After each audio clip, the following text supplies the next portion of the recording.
Assalamualaikum warahmatullahi wabarakatuh. Selamat siang, Dr. Heru Subroto, dengan Kak kelas dan teman-teman dan para DM.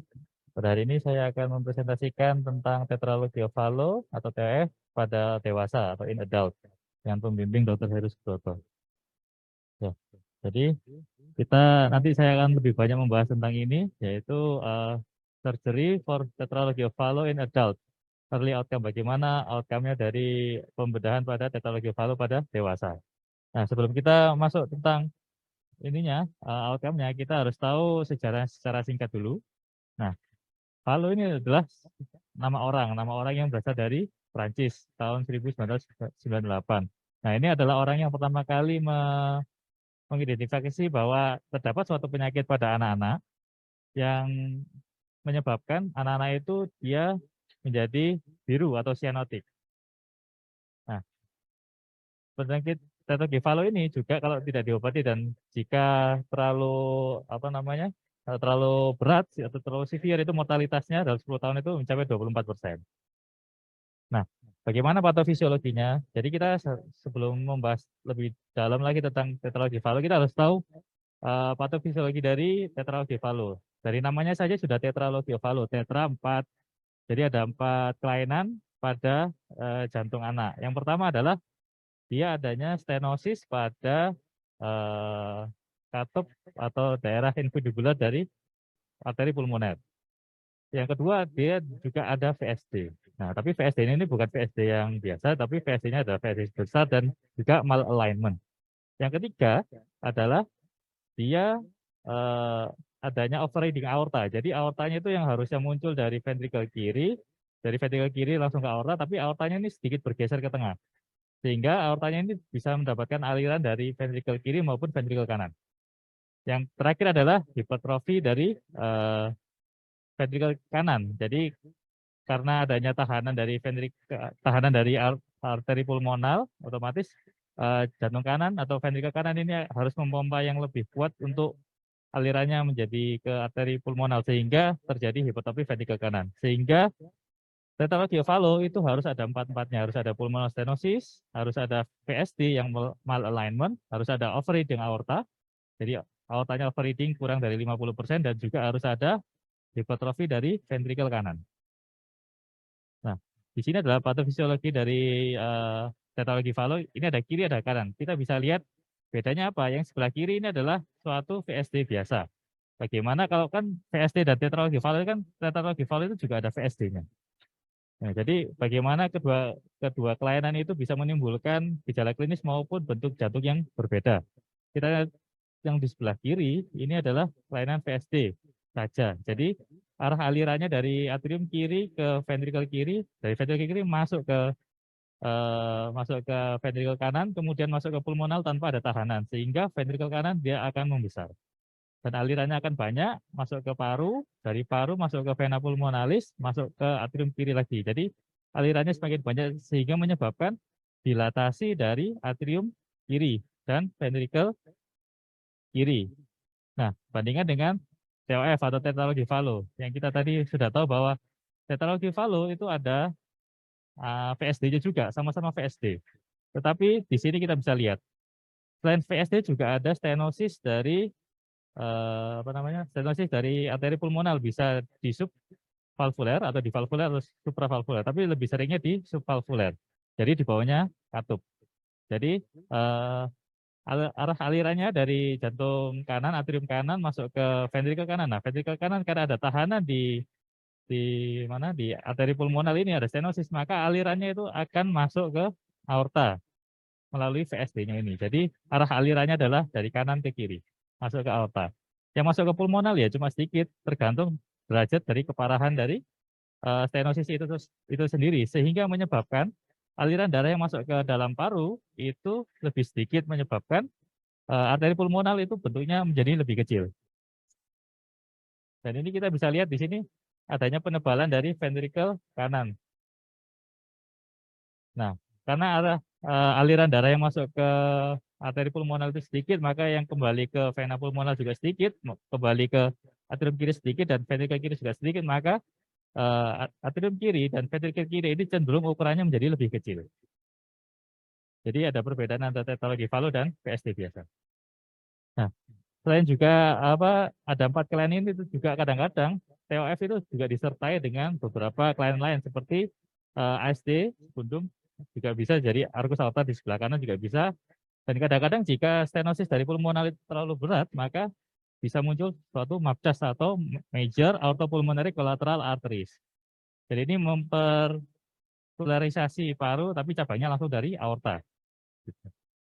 Nah, bagaimana kita mendiagnostik dari suatu TOF ini? Yang pertama jelas dari CXR dulu yang paling gampang. Kita bisa menemukan gambaran boot shape. Terus yang kedua adalah ekokardiografi. Ekokardiografi ini juga kita bisa menemukan TOF dengan beberapa kelainan yang saya sebutkan tadi, ada VS Demel alignment, ada overreading aorta, juga ada hipertrofi dari ventricle kanan. Kita juga bisa melakukan CT cardiac, MRI, dan juga kateterisasi. Biasanya kalau untuk melihat MAPCAS, kita lebih gampang menggunakan kateterisasi. Seperti ini adalah gambaran jantung dari Pucip, dari TOF, pinggang jantungnya menghilang, dan ini apex dari jantungnya rounded terangkat ke atas. Terus ini adalah gambaran dari echo, ini gambaran echo flux ya, parasternal long axis view. Kita bisa lihat di sini, ini ada atrium kiri, ini ventricle kiri, terus ini ada aorta, dan ini ada VSD-nya. Nah, ini adalah gambaran dari kateterisasi untuk kita bisa melihat percabangan dari arteri pulmonal, juga kadang-kadang kita juga bisa melihat dari MAPCAS itu sendiri.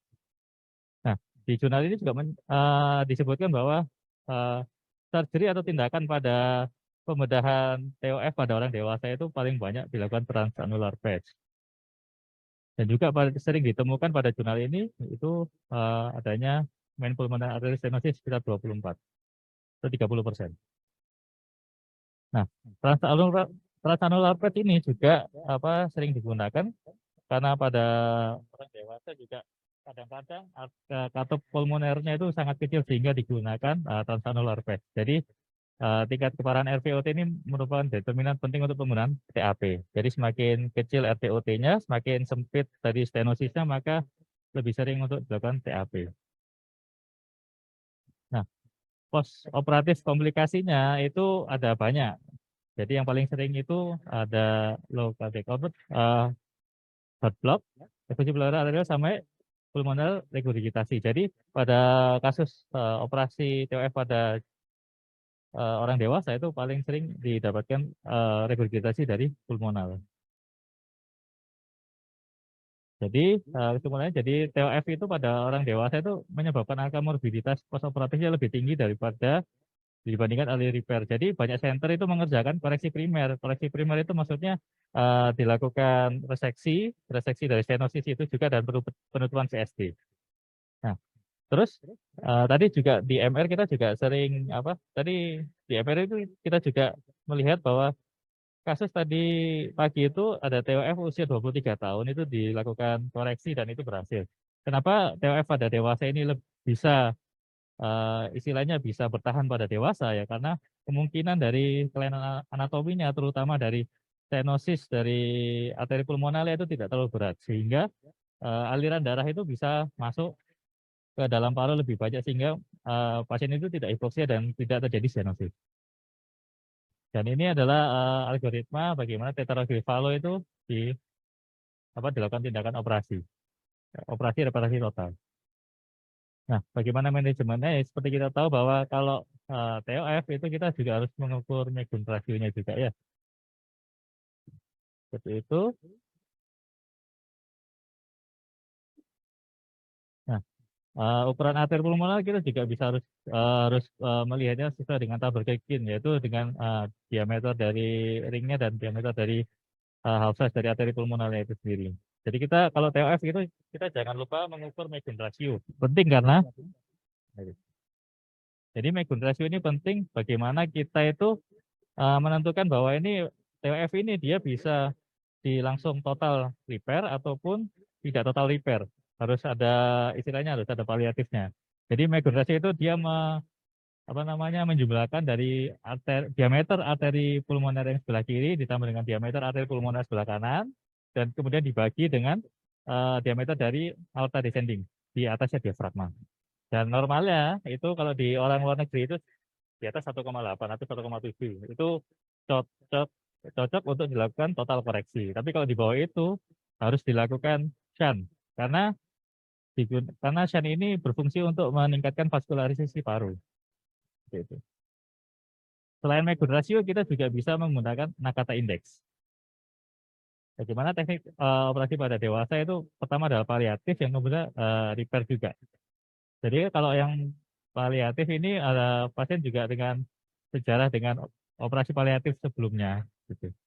Dan kalau yang repair ini pasien-pasien dengan TOF yang ada regurgitasi pulmonal juga salah satu komplikasinya dan juga apa namanya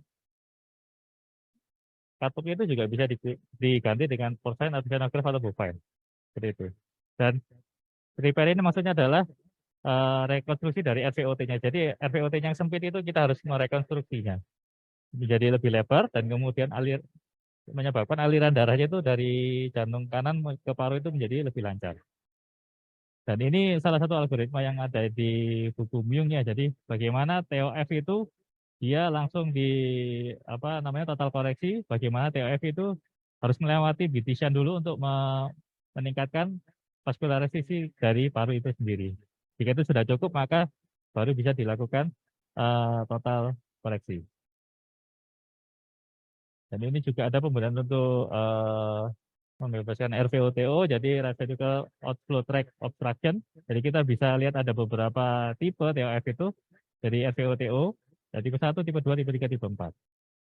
Dan ini adalah beberapa gambar dari total koreksi. Total koreksi itu juga kita bisa approach-nya itu juga bisa dari transatrial, jadi kita membuka atrium kanan, kemudian juga bisa transventricular, jadi kita membuka ventricle kanan, gitu. Dan juga transanular path. Jadi yang menyempit itu kita potong, arteri pulmoner kita potong memanjang ini, kemudian kita buka, dan untuk menutupnya kita menggunakan patch biasanya dari perikardium. Itu ini gambarnya. Ini beberapa tekniknya dari gambar itu sendiri. Dan ini nanti hasil jadinya dari TAP-nya. Jadi ini yang menyempit kita perlebar menggunakan terus kita tutup dengan pericardial diaplex. Dan ini komplikasinya dari total koreksi itu juga bisa menyebabkan residual PR atau residual pulmonary regurgitasi.